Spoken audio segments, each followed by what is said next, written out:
Hello and welcome to episode 2 of Bosco Inspires. My name is Stephen Sharp. I'm the project leader in the St. John Bosco Youth Centre, and this is... I'm Michelle Moore, youth worker in St. John Bosco Youth Centre. Well, I suppose, Michelle, the first thing is, just to speak about our first episode of Bosco Inspires, where we spoke to Shannon Gibson, and it was really successful, and I'm really excited about episode number 2. Yeah, absolutely. It was absolutely brilliant response from people, and also well done to Shannon. She did complete her challenge. So it was very interesting to see her progress. So we're looking forward to episode 2 now. And who do we have? Well done, Shannon. Yeah, and I think people like it because it's kind of a personal insight into I suppose a local young person and what they're getting up during this time, and also it definitely seems to appeal, to I suppose people who know the Bosco and friends of the Bosco and that. Absolutely. So it's very important. Go ahead. Go on. I think it's very important during this time, I suppose, to keep the link active within the community, and also for our young people out there to get kind of little advice from people too. Absolutely. So today, our guest is Emily Boyne. A lot of people know Emily. Emily's been involved with us in the Bosco for many years now, and has made great progression, which we're going to look at, and we're going to speak about with Emily now. So I'd like to welcome Emily. Hello, Emily. What's crack, lads? How are you? How are you? I'm good. Keeping well, yeah? Yeah. How have you been getting on during lockdown? Just trying to keep a routine pretty much every day. Get up kind of early enough. Act as if it's a normal day. What's the routine looking like for you? What does your routine look like?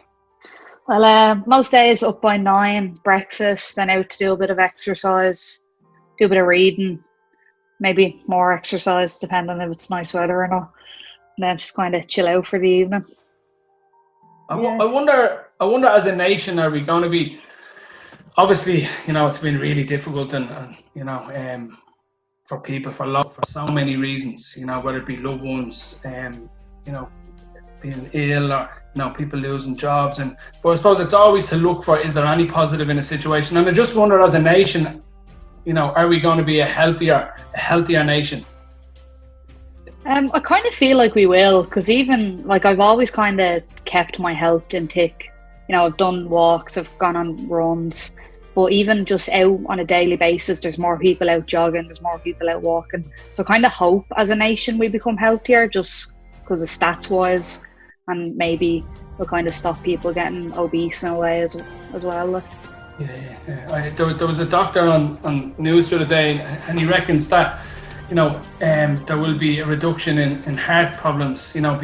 Basically just because so many people have been getting out, getting exercise, and also eating habits seem to have shifted just a little bit towards kind of the purchasing of fruit and veg. And so I suppose, look, that's one positive thing to take from this. So Emily, we've been keeping up to date with you. We've kind of been following you a bit, and we know that you've recently just finished first year in college. Do you want to tell us a bit about what you were doing and where? So I'm studying in Dundalk IT in Loud, and I'm studying an amazing course called Community Youth Work, which I found out through the Bosco, and Stephen kindly gave me a bit of a push to go back to college. But finished first year there on Monday, I'm pretty sure it was, done my last exam. But overall, thinking back of the year, like I've gained so much. I've learned a lot of things that I kind of wouldn't have thought about in previous times when coming to young people. And I've actually made some really good friends in the course as well. So that was a big bonus, especially considering I'm coming from Dublin and there's not many of us from Dublin in the course. There's 3 of us, but I'm kind of the only one that lives close enough to the inner city. So I would kind of be the dub of everyone, but no, they've all been great to me, and they've all kind of helped me in some of the lectures. The lectures have been so sound and supportive towards the class. Even with everything going on at the moment, they were answering emails back straight away. We're doing online classes with us to make sure we were okay. And that was like their main focus, was to make sure, because we were in first year, that we got through the year, as it was difficult enough with everything going on. Brilliant. Cool. That's really good. Yeah. And a little bit more into your background as well, because I know you did a course previously, didn't you, in music? Yeah, I done it in theatre and performance studies, so it was kind of everything mixed in one. It was drama, musical theatre, music, So that I done the level 6 in that when I done the leaving cert, because I was only 16. So I was very young leaving school, and I didn't feel like I was ready to head to a level 8 degree. So I, said I'd have a bit of fun for 3 years and go study something that I had a passion about. So when I had finished that, the next move for me was always to kind of do a youth work course, but not knowing when I was going to do it, where I was going to do it, because I knew that the drama would kind of give me a bit of a good background, and so with the music for young people to kind of show them different routes of expressing emotions and feelings.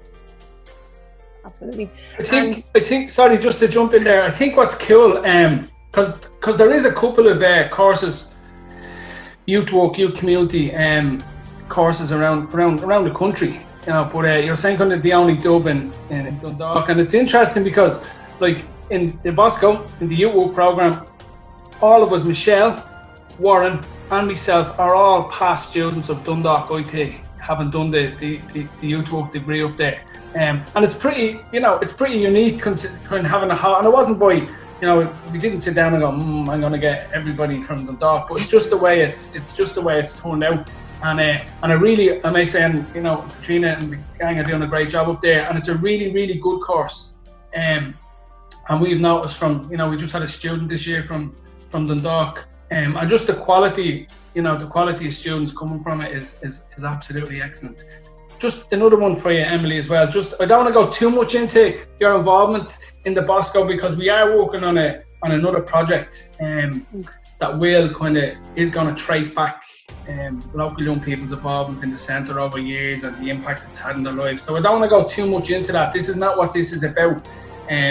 But just your involvement, so you're one of the young people who has been, if I'm asked, think of a young person who kind of has had a real deep, meaningful involvement in the centre. You would definitely be one of them. I was thinking this morning, actually, I was saying, and also if someone said to me, a young person who kind of you fought like cats and dogs, I'd go, yeah, that's Emily. But you've had a real kind of meaningful involvement in the centre as a young person, junior volunteer, then you've come in and you've actually facilitated sessions as a tutor. So your involvement has been kind of in all different areas. But I think for a service, any service, and we're not unique in this, but to have a young person who has so much involvement in the centre and then decides to go on and actually, spend 3 years in college to become a youth worker. And I suppose I'm asking you, definitely not asking to be, same or greater or anything, but just, what aspect of the work encouraged you to, to maybe look at it and go, that may be something I want to do? Well, I was actually only talking about this with a few people in college, and I've always said it since day one in the course that it was all the youth workers that I kind of had over the years. Like, the Bosco have been very lucky that they haven't gone through loads of youth workers.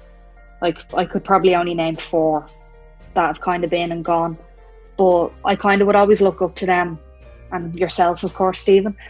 And I would say, like, I want to be like them when I'm older. And now I'm older, so it's kind of like it's my time to be a role model for young people in a community and show them kind of that everything can be okay in the end, no matter what.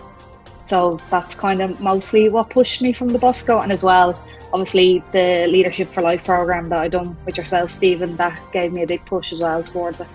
Yeah, that was an excellent program. It's something we definitely want to be running again soon. Michelle? Yeah, like it's phenomenal. Like you've had a great success with all your degrees and all that kind of stuff, and you're really progressing now. In Dundalk, you're going to do 3 years and hopefully do your 4th year. Hopefully, fingers crossed. Fingers crossed. So no, that's great to hear. But just wondering, so do you have any advice for young people during lockdown? I would say staying in routine is a big one when you're in lockdown, because obviously young people aren't in school at the moment, so it's a big issue of them staying in bed past a certain time, not eating at the right times, not kind of even just reading a couple of pages.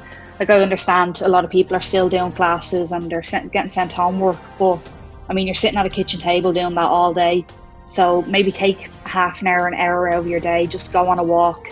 We've been very lucky with our weather lately, especially for Ireland.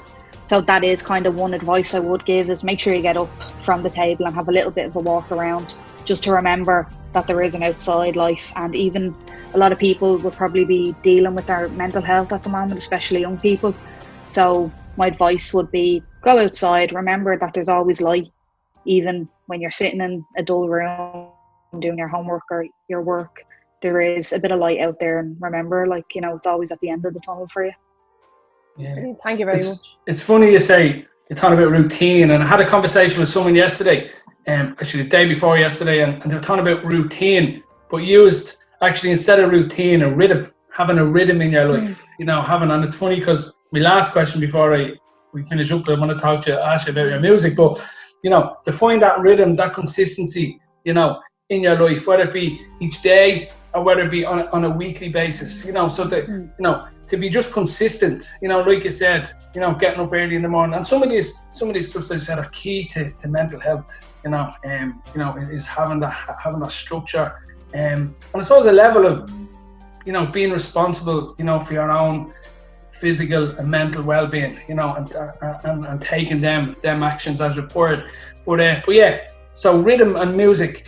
Where are you at with the music? Because a lot of local people would also know you for your musical ability. Yourself and your brother we're involved in a lot of music projects in the centre. You've also performed live on loads of different occasions, both to the broader Drimnagh community in the Bosco. You've ran music programs for us. Where are you at? Are you performing? The last time I spoke to you, I think you were performing live. Where's that at with you? Well, I would still pick up the guitar and sing a few songs, but I haven't performed probably since before Christmas now at this stage. Like, I always make sure I still do my bit of music every week, because that would kind of be my activity to help with mental health and to kind of keep me sane during these times. But haven't really performed much lately, just due to work and college. I just honestly don't have the time. But I mean, I perform for my neighbours out my back if they want to hear me. Yeah. I was half tempted this morning to text you and go, bring the guitar and you can do as a song, and then I said, I won't, I'll leave her alone. But Emily, amazing talking to you. The reason we asked you on is because you are a Bosco inspiration, you know, and an inspiration to so many young people. You know, the drive you have, you know, even if Michelle touched on it, you know, you obviously finished school, you went and done your course, you finished that course, you know, now you're on doing a degree in youth work. You know, and that takes a lot of effort and a lot of focus and a lot of consistency, and well done, you know. It's great to see you doing so well. Thanks for coming on. No doubt you'll be dropping down to the Bosco when we're back open. Hopefully. We might get a song out of you then. Just warn me so I can have the guitar ready. Yeah. Emily, thanks very much. Thanks very much. It was good to catch up with you guys. Bye. Bye.